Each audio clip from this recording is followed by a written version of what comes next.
In this episode, we look at different account types and why each one needs its own security controls, monitoring, and review. An account is not just a username in a system.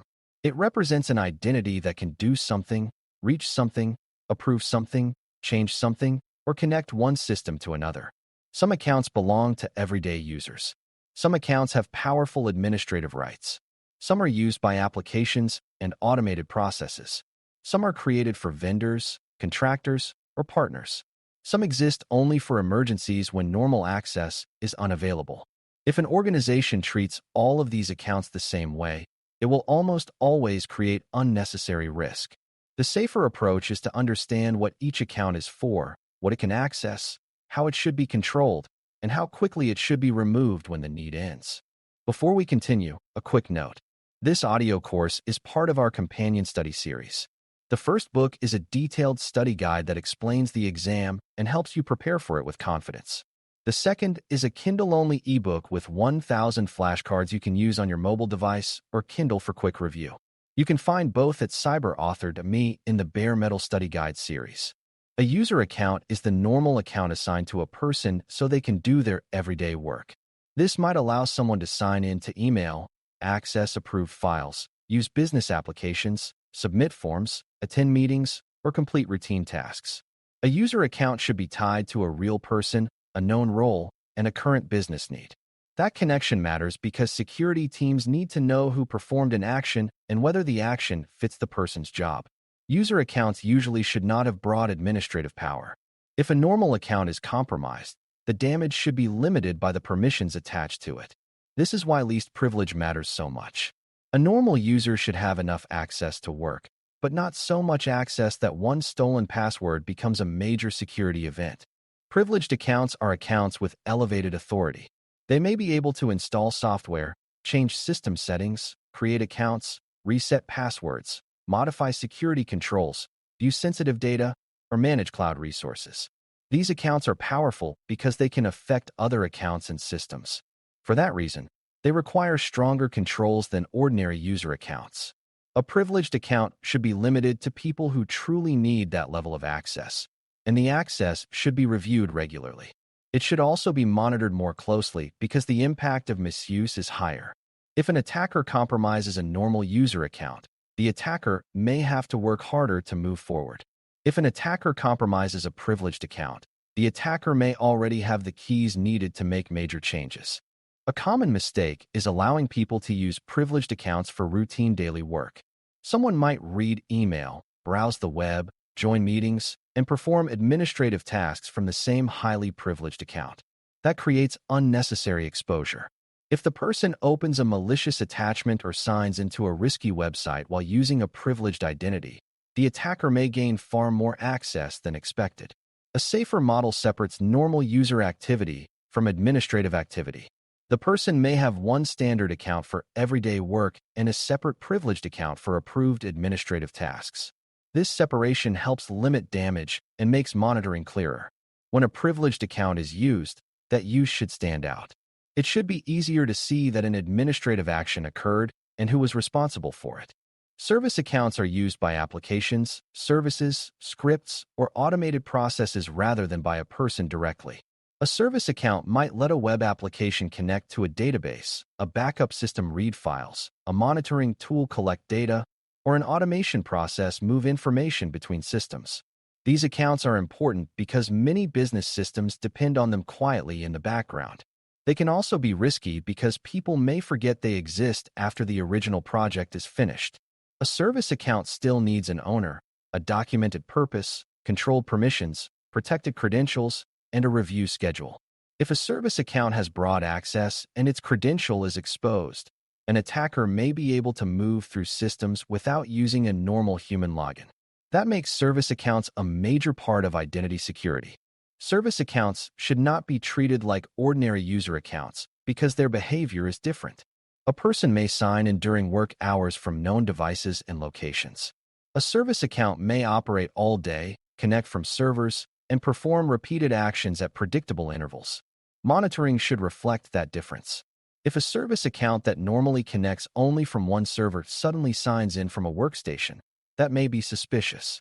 If it begins accessing new data, creating new connections, or failing authentication repeatedly, the change deserves review. Service account credentials also need careful handling. Passwords, keys, and tokens should not be stored casually in shared documents or visible configuration files. A service account may not have a human face, but it still represents trust, and that trust can be abused. Third-party accounts are created for people or systems outside the organization, such as vendors, contractors, consultants, managed service providers, auditors, or business partners. These accounts can be necessary because outside parties often need limited access to support technology, deliver services, review records, or collaborate on projects. The risk is that the organization does not control the third party in the same way it controls its own workforce. A vendor employee may leave the vendor's company. A contractor's project may end. A partner may have different security practices. If third-party access is not reviewed and removed on time, an outside account can become a forgotten pathway into the environment. Third-party accounts should have clear ownership inside the organization, clear expiration expectations, and clear limits on what they can do. Third-party access should be monitored with extra care because it often crosses organizational boundaries. The account may connect remotely, access specific systems, or operate only during approved support windows. That pattern gives the organization something to compare against. If a vendor account is used at an unusual time, from an unfamiliar location, or against a system outside its support responsibility, the activity may need investigation. Third-party accounts should also follow least privilege. A vendor supporting one application should not automatically receive broad access to the whole network. Contracts, security requirements, and access approvals should match the technical controls. The organization also needs a deprovisioning process that works when the relationship changes. Outside access should not depend on someone remembering an old email months after the work is finished. Emergency access accounts are special accounts used when normal administrative access is unavailable or when an urgent situation requires fast action. You may hear these described as break glass accounts because they are reserved for serious situations, similar to breaking glass to reach emergency equipment. These accounts can be necessary when an identity provider is unavailable, a configuration mistake locks administrators out, or a critical recovery task must happen quickly. The danger is that emergency accounts are often powerful by design. If they are poorly controlled, they can become an attacker's favorite target or an internal shortcut around normal security processes. Emergency access should exist because real failures happen, but it should not be used casually. It should be protected, documented, monitored, and reviewed every time it is used. Emergency access controls should answer several practical questions. Who is allowed to use the account? Where is the credential stored? How is the use approved? How is the activity logged? Who reviews what happened afterward? The account should be difficult enough to misuse, but still available during a genuine emergency. That balance is important because an emergency account that nobody can access during a crisis does not serve its purpose. At the same time, an emergency account with a shared password known by too many people creates serious risk. Many organizations protect these accounts with strong authentication, secure vaulting, strict monitoring, and immediate review after use.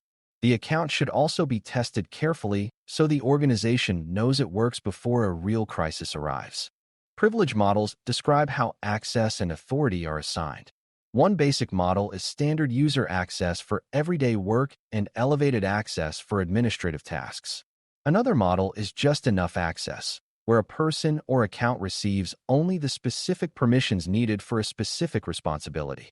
Some environments also use time-limited elevation, where privileged rights are granted for a short period and then removed automatically. These models all support the same security idea.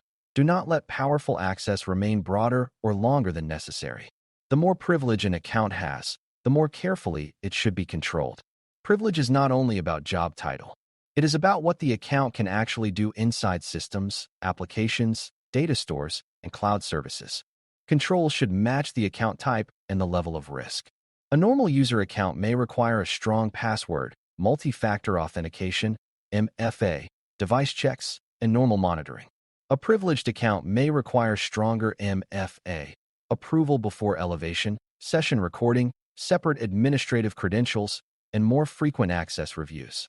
A service account may require credential rotation, limited permissions, ownership records, and alerts when behavior changes. A third-party account may require expiration dates, remote access limits, contractual controls, and tighter monitoring. An emergency access account may require secure storage, special approval, and immediate post-use review. The point is not to make identity management complicated for its own sake. The point is to apply stronger safeguards where misuse would create greater harm. Monitoring helps confirm that accounts are being used as expected. For user accounts, monitoring may show unusual sign-in locations, repeated failed attempts, or access outside normal duties. For privileged accounts, monitoring should highlight administrative changes, security control modifications, account creation, permission changes, and access to sensitive systems. For service accounts, monitoring should focus on unusual source systems, new access patterns, failed authentications, and unexpected data movement. For third-party accounts, monitoring should pay attention to time, location, target systems, and whether the access matches the approved purpose. For emergency accounts, every use should be treated as important and reviewed. Monitoring turns account rules into observable behavior. Without monitoring, the organization may have policies on paper while risky activity goes unnoticed. Access reviews are the process of checking whether accounts and permissions still make sense. A review may confirm that a user still needs access, a privileged administrator still needs elevated rights, a service account still supports an active system, a vendor still has an approved business need, or an emergency account is still properly protected. Reviews are especially important because access often grows over time. People change jobs, projects end, systems are replaced, and vendors complete work. If nobody reviews access, old permissions remain. That creates a larger attack surface and makes investigations harder. A good review asks whether the account has a current owner, a current purpose, appropriate permissions, and acceptable risk. If the answer is not clear, the account or permission should be investigated. The main takeaway is that account type drives security treatment. A normal user account supports daily work and should be limited to what the person needs. A privileged account can change systems and therefore needs stronger controls, closer monitoring, and regular review. A service account supports automated activity and needs ownership, limited permissions, and protected credentials.